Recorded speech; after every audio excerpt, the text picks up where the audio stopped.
Okay, this is going to be Dr. Mcdougall's Mentors. It's from the book John Mcdougall, The Doctor Who Fought for You, written by me, Pete Rogers. We're going to be talking about Roy Swank. Roy Swank was an MD, PhD, Harvard-trained neurologist, and he has the best results of any doctor in the world for the treatment of multiple sclerosis. In patients diagnosed early and put on a low-fat diet, especially low-saturated fat, they had 95% reduction in neurologic events. That's a lot. And he had 34-year follow-up and even longer follow-up than that. I know he published a 34-year follow-up. Dr. Mcdougall's YouTube channel has several videos of Dr. Swank lecturing. They were friends, you know. And Swank was in Canada for a long time, and then he came and worked at Oregon, and Dr. Mcdougall sort of helped out with his MS program. He especially emphasized avoiding saturated fat. He didn't set any limits on starches, vegetables, and fruits. The one little disagreement was Swank would let the patient have PUFAs, polyunsaturated fatty acids. I think that was a mistake. Dr. Mcdougall thought that was a mistake, but still, you know, the guy had incredible results. He looked at the data coming out of Norway, and what he basically saw is that people that lived in the coastal areas where they were not having dairy, they had a very low incidence of MS, whereas the people in the central dairy parts of Norway had a very high incidence of MS. And he said to himself, too, some people say, well, you know, the further north you go, the more MS and autoimmune disease you have. And some people say, well, it's because of sunshine. And Swank said, no, it's not because of sunshine, because from the center of Norway to the periphery, there's not that much difference in latitude. That's not the point. It's not the point of sun exposure, vitamin D. It's a different diet. That's the most important thing. That was his conclusion about that. He noticed that the high-fat diets, especially sat-fat, had markedly increased incidence of MS. And when he followed his patients long-term, the ones who didn't follow the diet and had more fat, especially sat-fat, they had poor outcomes. He said it just takes a small amount of sat-fat, and patients had really lousy outcomes. Populations with very low-fat diets like China. He visited China around 1960, and he said they couldn't find a single multiple sclerosis patient. It's also been the case like rheumatoid arthritis in Africa. There wasn't a single case reported before 1957. You come to the United States, blacks got autoimmune disease off the charts. Okay, so the point is, you know, you eat these low-fat plant-based diets, people hardly ever get autoimmune disease. And usually what prevents the disease is also usually good for treating it. You know, like Dr. Mcdougall says, if you want to get the cure, you got to stop the cause. Okay, Dr. Swank did a lot of studying of blood flow. He studied blood flow in different types of animals, you know, like a hamster, for example. They could study the vessels inside the cheek pouch of a hamster and watch them in real time. With a microscope, you could photograph them. Later on, people did similar experiments in the eye. Some people have done them now below the tongue, sublingual vessels. And he noticed that you feed people a high-fat meal, and it sticks all the red blood cells together. They sludge. And he actually felt that this was causing a significant drop in oxygen delivery. Peter Quo had measured about 15 to 20% in the 1950s. Dr. Swank in one hamster recorded 35% drop in oxygen delivery. I don't know if there was simultaneous sodium. I didn't hear it mentioned, but I wonder if there was, because that's a vasoconstrictor, might also decrease the amount of oxygen getting to the tissues, and that's quite a bit. So why do you get blood sludge? Because they're high-fat diets stick the red blood cells together. I think sodium's a problem as well because it vasoconstricts, narrows the diameter of the arteries. But high-fat meals stick the blood together. So when you pump from your heart, you're pumping a milkshake instead of pumping water. Blood pressure goes up, so you get hypertension. The hypertension over time damages the arteries and causes atherosclerosis, including intracranial atherosclerosis. But he felt that the blood sludge, where the red blood cells were stuck together by the fat, the bulkiness of it was somehow irritating the blood-brain barrier, making the blood-brain barrier more permeable. And this was allowing the autoantibodies to get into the brain parenchyma tissue and cause demyelinating lesions of multiple sclerosis. Okay, let's see what else. The drug therapies for MS are super important, and they don't work very well. One of the things you'll see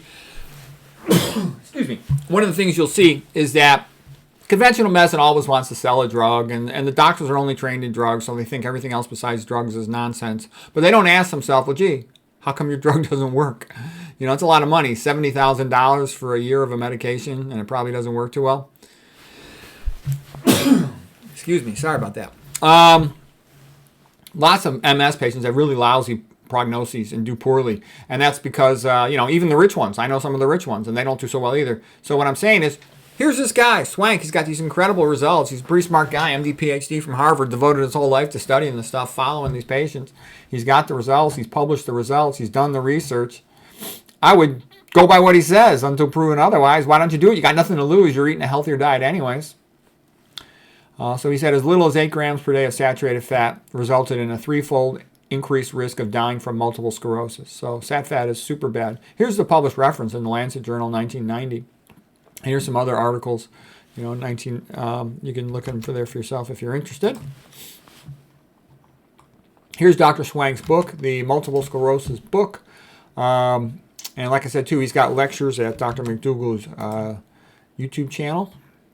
Dr. Mcdougall's got a newsletter on him. Multiple sclerosis, fat-oil relationships. So here's one of Dr. Swank's publications from 1991. From between the years of 1949 and 1984. So that's a lot of follow-up.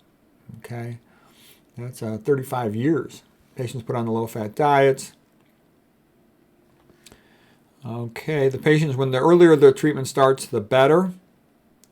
High sensitivity to fat suggests that saturated animal fats are directly involved in the causation of multiple sclerosis. Oh, he says minimally disabled patients who followed the diet recommendations deteriorated very little, if at all, and only 5% failed to survive the 34-year follow-up. So lots of MS patients with conventional treatment and drugs, they're dead within 10 years. Most of his patients, 95% of them, survived 34 years. That's pretty impressive.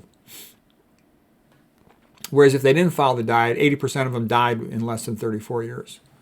So, okay, effective low saturated fat diet in early and late cases of multiple sclerosis. The greatest benefit was seen in those patients with minimum disability at the start. When those who died from MS disease, non-MS diseases were excluded, in the analysis, 95% of those who survived for 34 or more years, they were physically active. So they weren't disabled. They had their ADLs, activities of daily living. Oh, there's a good video. This is one of them at Dr. Mcdougall's YouTube channel about blood sludge. And what you'll see is after the high-fat meal, all the red blood cells stick together. So instead of flowing individually as they normally should, they now flow as a big blob, like a big giant submarine sandwich, which is hard to push through the arteries. You look at a capillary. Capillary normally is only about 5 microns. A red blood cell by itself is 7 microns. It's bigger than the capillary. So you stick a whole bunch of them together by fat, and they're going to have a hard time getting through that capillary. Not good.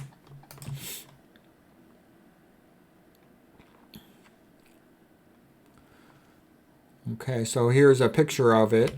The red blood cells being about 7 microns in diameter. The biconcave disc is the shape of a red blood cell.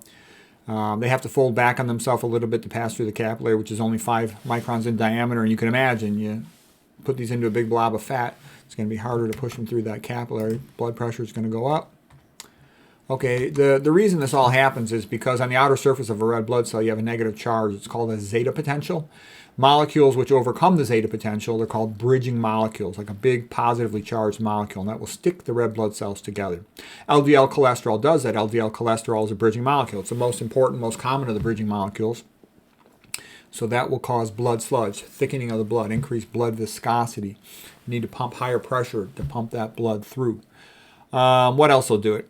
If you got leaky gut and you get the bacterial endotoxins going through there, LPS and LTA, that'll lead to blood sludge effect. Excessive free iron in somebody who's chronically, for decades, iron overloaded and has free iron in the blood, that can do it. Excess uric acid, if you're eating way too much high fructose corn syrup, fibrinogen. Well, the fibrinogen gets distorted by postprandial bacterial endotoxin. So if you have leaky gut and you get the bacterial endotoxins, they'll distort the shape of fibrinogen, change it from an alpha helix, like a cylindrical shape, into a beta pleated sheet, a flat shape. It stacks up and then can precipitate out a solution, meaning clot. IgM antibodies are big. They're like this big multi-pointed star. And they're positively charged so they can stick the red blood cells together. So an acute infection will increase your risk of clotting. Atherosclerosis is just a blood clot, by the way. Being dehydrated makes it a little worse. But anyways, that's sort of the big scoop on. I got whole long lectures on atherosclerosis. We don't got to go into all the detail on that. There's plenty of other things that make a person hypercoagulable. Let's see. There's the bridging molecule sticking the red blood cells together, making it harder to push it through that capillary. Here's peak lipemia. So this is Peter Crow, the cardiologist in Pennsylvania in the 1950s. So he found that if he gave people sat fat they would start going up around 3 hours and stay peaked until, let's say, about 7-8 hours. And he would check their blood lipids every 30 minutes. And at peak lipemia in the blood, the people were most likely to get episodes of cardiac angina, chest pain. These were patients with known cardiac angina. So it's a little bit of a wild and daring study to feed all these patients high-fat meals. And he basically proved it's the high-fat meal that causes cardiac angina to come along because you get less oxygen delivered to your tissues. And it's not just the big epicardial arteries on the outside of the heart. There's intramyocardial small arteries that go into the muscle. And, when you fill the blood vessels up with fat, it's harder to get that oxygen delivered. Okay, Ray Rosenman and Meyer Friedman also tested this on the people's eyes. And they found the same thing, that you get markedly reduced blood flow and with the high-fat meals. Oh, here's the papers. Angina pectoris induced by fat ingestion. Friedman's paper, effective unsaturated fat upon lipemia and conjunctival circulation. Yeah, they had a big 80-fold microscope and put it over people's eyes. You could see the blood flow diminishing when they ate that high-fat meal. Anyways, that was Roy Swank, the great genius who figured out how to treat multiple sclerosis. And unfortunately, not many people listened to him, but he treated very large numbers of patients and had all this follow-up, but he's largely ignored still by conventional medicine, which is very unfortunate. But anyways, he's one of the great mentors as well of Dr. Mcdougall, so hope that was helpful.